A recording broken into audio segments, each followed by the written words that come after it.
I played Vail VR, and it isn't very good. Alright, where do I even begin? Let's start this video with Thrill Seeker playing an automaton. You want to hear my new instrument? This video isn't made to stir up drama. I'm simply very passionate about VR. I honestly don't believe that Vail is everything that it's cracked up to be, and I really want people to be a little more cautious. Now, I will be hiding creators' names in this video because, to be honest, if I were them, I would be a little bit embarrassed. Crowdfunding, NFTs, esports. Boy oh boy, is that not a lot of buzzwords. And as we all know, nothing can ever go wrong with crowdfunding and NFTs, right?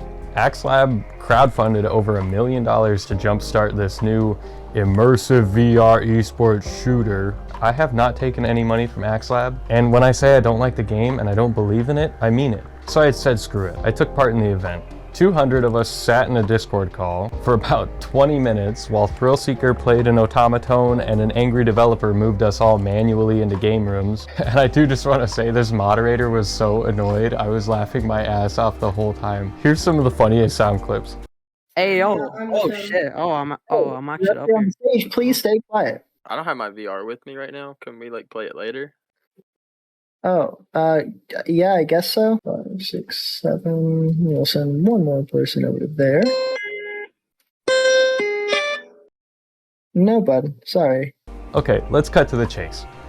What is the game like? This game is no different than Onward or Pavlov. It might as well, okay, this whole game might as well be a mod for Pavlov. From watching videos from influencers, I was expecting some revolutionary gun physics, total immersion. Well, that's a complete lie. All I ended up getting was a version of Pavlov/Onward with way less features. I asked one of the team members, hey, does this game have a map? Can I see the map, see where bomb sites are, see where lanes are? And I got told, it's a competitive game, why does it need a map? You know, not like Counter-Strike, Valorant, Insurgency, Rainbow Six, you know, some of the biggest esports games that are around. Even Population 1 has a map that I can just check out at any time. I'm gonna directly compare this revolutionary esport game to Population 1 because honestly, Population 1 does everything so much better. Throwing grenades in Vail feels clunky and imprecise. In Population 1, you just hold the grenade and you just go boing! You know exactly where your grenade is gonna go. It gives you a little target. Plus in Population 1, guns don't freak out when you get near a wall. So you tell me why these people are targeting esports and social VR and NFTs and they can't get grenades right? Oh god, it's just so wrong. Now, I'm gonna play a couple quick clips from interviews with developers, and I'm gonna let you guys make up your own mind, just so that we can see who exactly we're dealing with here.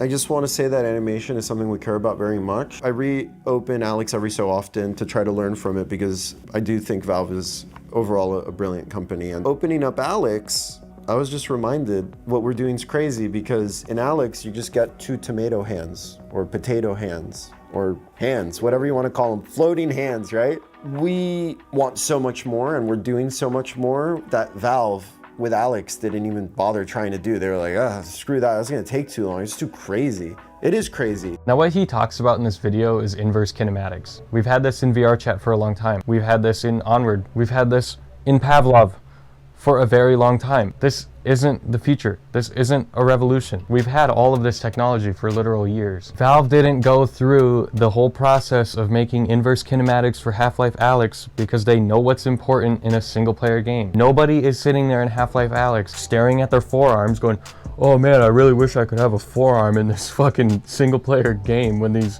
head crabs and zombies are attacking me. And he entirely misses the point. It feels kind of crazy to say it, but I do feel that we're first in this realm. We are going to be the first de facto competitive VR esports game. We always got hit with the, well, why don't others do it? Because it's hard. Now in that clip he says, nobody's trying to make a VR FPS esport because it's hard. No, they've already done it. Here's some examples.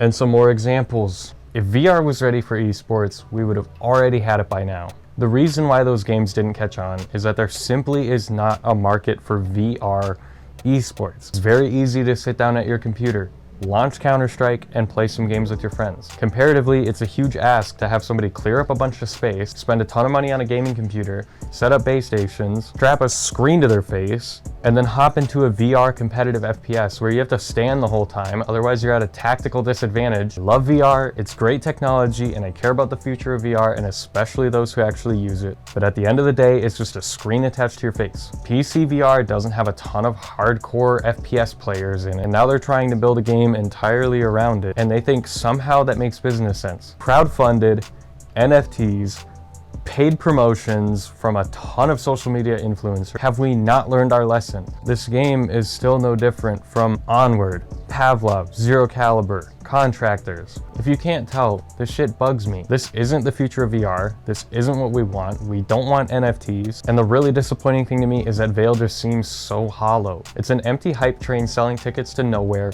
using a shitload of buzzwords. Tactical, esports, competitive VR FPS with a social aspect, and crypto and NFTs and blah blah blah blah blah blah blah. I'm trying to be nice about this, but it just, oh my gosh, it makes me cringe. You want a social VR experience? Cool, we have that. VR chat, Chill Out VR, Neos VR. You want a really good tactical FPS? We got Onward, Pavlov, Zero Caliber, Contractors. You want NFTs?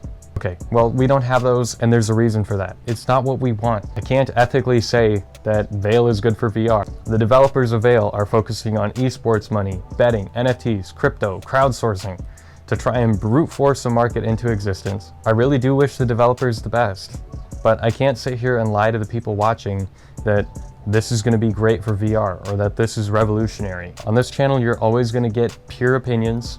You're going to get research, you're going to get facts, you're going to get evidence. I don't care how much a company pays me, I'm not going to sit here and lie to my people. The marketing fluff around this game is insane, and the way that they're dragging influencers into it, paying smaller influencers money that they couldn't get anywhere else just to get good opinions out there. And I don't feel like any of these creators that I'm calling out are lying. I'm just saying they were cut a check. The last thing that VR needs is another crowdfunded NFT social experience, everything all at once multi-tool of a platform just for investors to get burned again and then go, hey, maybe VR isn't worth investing in. I'm telling you, this is a nightmare waiting to happen, and this is why I'm making this video, because I want VR to be around for the long term, and the more investors get burned by shit like this, the less of a chance we have of a great future for VR. I do want to say thank you all for watching.